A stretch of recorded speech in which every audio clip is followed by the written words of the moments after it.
Assalamualaikum warahmatullahi wabarakatuh.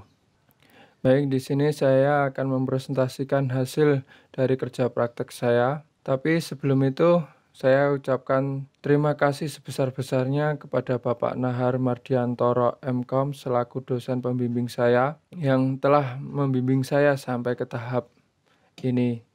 Dan saya ucapkan juga terima kasih kepada teman-teman sekelompok saya yang telah bekerja keras untuk menyelesaikan tugas dari kerja praktek ini. Dan tak lupa juga kepada teman-teman sekalian yang telah membantu saya sampai ke tahap ini. Baik, di sini saya akan mempresentasikan hasil dari kerja praktek saya yang berjudul Perancangan User Interface dan User Experience, Modul Manajemen Presentatif pada Aplikasi SPMI Fasticom Unsik. Langsung saja, latar belakang dari perancangan User Interface dan User Experience Modul Manajemen Presentatif pada Aplikasi SPMI Fasticom ialah pendidikan tinggi yang bermutu merupakan pendidikan tinggi yang menghasilkan lulusan yang mampu mengembangkan potensinya dan menghasilkan ilmu pengetahuan atau suatu karya yang berguna bagi masyarakat, bangsa, dan negara, sehingga diperlukan adanya SPMI dalam suatu perguruan tinggi. Universitas Saint Al-Quran diterapkannya SPMI ke semua fakultas agar terselenggaranya pendidikan yang bermutu. Namun, dalam sisi lain, kehadirannya dapat didasari alasan lain dan ditemukan bahwa penyelenggara mutu pendidikan merupakan reaksi atas sejumlah perubahan keadaan yang terikat dengan interaksi pendidikan tinggi maupun pasaran kerja, munculnya angkatan kerja dan mahasiswa, ketidakpuasan dari pekerja dan mahasiswa, desakan karena terbatasnya dana, tuntutan untuk melakukan pertanggungjawaban terhadap kelembagaan dalam lingkungan Fasticom Unsik. Sebagaimana reaksi tersebut terjadi, misalnya reaksi atas ketidakpuasan mahasiswa terhadap kurangnya informasi yang berkaitan dengan manajemen mutu, dosen, dan staf karyawan. Selain itu juga desakan untuk keperluan akreditasi perguruan tinggi. Dengan adanya masalah tersebut, maka saya mencoba membahas hal tersebut dalam penyelesaian tugas kerja praktek dengan judul Perancangan User Interface dan User Experience Modul Manajemen Presentatif pada Aplikasi SPMI Fasticom Unsik. Yang kedua yaitu tujuan. Tujuan dari kerja praktek ini ialah membangun suatu sistem penjamin mutu internal Fakultas Teknik dan Ilmu Komputer Universitas Saint Al-Quran berbasis web SPMI. Yang kedua, menghasilkan rancangan user interface dan user experience manajemen arsip pada SPMI Fasticom yang mudah dimengerti, mudah berinteraksi, memudahkan berinteraksi, memberikan rasa nyaman, memiliki pengalaman yang menarik dan juga mudah dipelajari bagi pengguna user. Yang ketiga, manfaat ini terbagi menjadi tiga.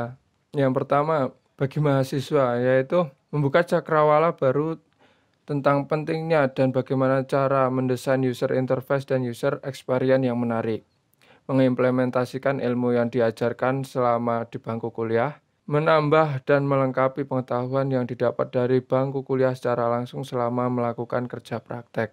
Manfaat yang kedua bagi universitas, yaitu sebagai bahan evaluasi di bidang akademi, khususnya untuk meningkatkan mutu pendidikan sehingga didapat suatu keselarasan antara teori-teori yang diberikan dan dalam kurikulum dengan kenyataan yang ada pada kerja praktek. Manfaat yang ketiga yaitu bagi instansi.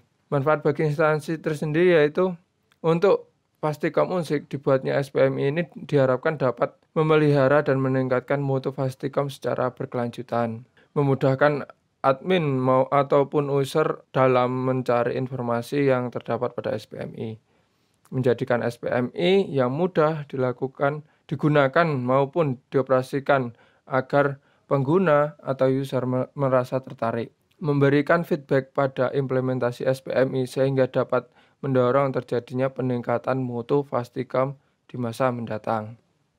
Baik, di sini saya akan menjelaskan hasil dari perancangan desain user interface dan user experience. Baik, di sini adalah tampilan prototyping yang dibuat di Adobe XD. Halaman pertama yaitu pengguna ingin mengakses manajemen representatif, maka pengguna harus login terlebih dahulu. Halaman login ini adalah halaman bagi yang sudah mempunyai akun. Jika belum, maka diharapkan untuk membuat akun terlebih dahulu. Di halaman buat akun, terdapat form-form yang berisi yang pertama yaitu nama, email, nomor telepon, dan kata sandi. Terdapat pilihan ingin memilih di bagian apa pengguna ingin mengaksesnya. Jadi kalau manajemen representatif, di bagian representatif maka memilih manajemen representatif.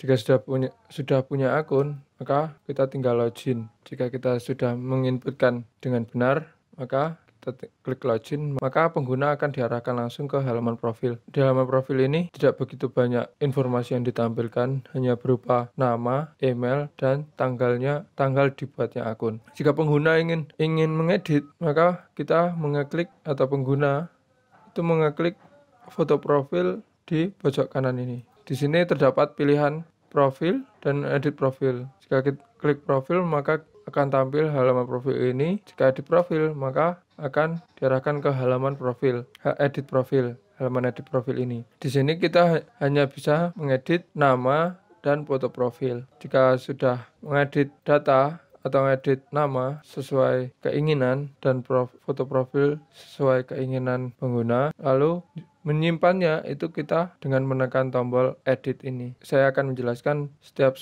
sub menu yang terdapat pada manajemen referensi. Yang pertama yaitu adalah lembaga. Informasi yang ditampilkan di lembaga yaitu berupa tabel yang berisi teks berupa nomor, kode lembaga, nama, deskripsi, dan pilihan. Pilihan ini adalah option untuk setiap informasi atau data yang telah diinputkan. Data yang sudah terinput, maka setiap data itu memiliki opsinya sendiri-sendiri. Baik, untuk pengguna ingin menambahkan data, maka mengeklik tombol tambah yang terdapat di bawah judul ini. Klik tambah. Di sini terdapat beberapa form yang harus diisi. Jadi terdapat daftar urutan. Ini adalah tadi informasi yang sudah ditampilkan. Di sini adalah urutannya, yaitu kode lembaga, nama lembaga, dan deskripsi. Jika sudah diinput sesuai keinginan, maka untuk menyimpannya mengklik tombol tambah data ini. Untuk batal adalah kembali ke halaman tadi atau membatalkan apa yang telah kita inputkan ini. Di sini untuk opsinya untuk setiap data, di sini terdapat dua pilihan yaitu edit dan delete. Option edit ini tampilannya seperti ini, yaitu berupa form yang akan kita edit atau bagian mana yang kita edit. Selanjutnya kode standar. Di sini nomor, kode standar, nama, lembaga, pilihan. Untuk tambahnya sendiri sama. Di sini kita mengisi kode standar, nama, lembaga. Di lembaga ini kita memilih. Jika yang sudah banyak data, ini kita akan memilihnya di sini. Lembaga mana yang akan diisi. Itu tambah untuk menyimpan data yang sudah kita inputkan tadi. Tutup itu untuk membatalkan atau tidak ingin menambahkan data. Di menu ini sendiri, di data ini juga sama, terdapat dua pilihan optionnya, itu edit dan delete. Jadinya seperti ini, pilih bagian mana yang ingin diedit, terus simpan untuk data yang telah diedit, dan delete untuk data yang tidak perlu atau data yang ingin kita hapus. Hapus untuk melanjutkannya, batal untuk meng-cancel data yang tidak ingin dihapus. Di halaman standar ini, informasi yang ditampilkan yaitu berupa nama, standar, kode standar, pilihan. Dan jika pengguna ingin menambahkan data di halaman standar ini, maka klik tambah, maka tampilan seperti ini, urutan keberapa, nama standar, dan memilih lembaga. Tambah ini adalah simpannya, tambah untuk menyimpannya, batal untuk meng-cancel. Di sini opsinya tersendiri ada dua pilihan juga, yaitu edit dan delete. Edit ini kode standar yang ingin diedit dan masuk namanya yang ingin diedit, nama standar. Simpan untuk mengeditnya. Dan selanjutnya di standar ini sama di bagian informasi yang ditampilkan yaitu berupa nomor, nama, substandar, standar, dan pilihan. Pilihannya opsinya ini tadi. Tambahnya ini berupa form nama substandar dan memilih standar. Simpan untuk menambah data, batal untuk meng-cancelnya. Ini edit apa yang ingin kita edit. Jika sudah diedit maka klik simpan. Delete maka kita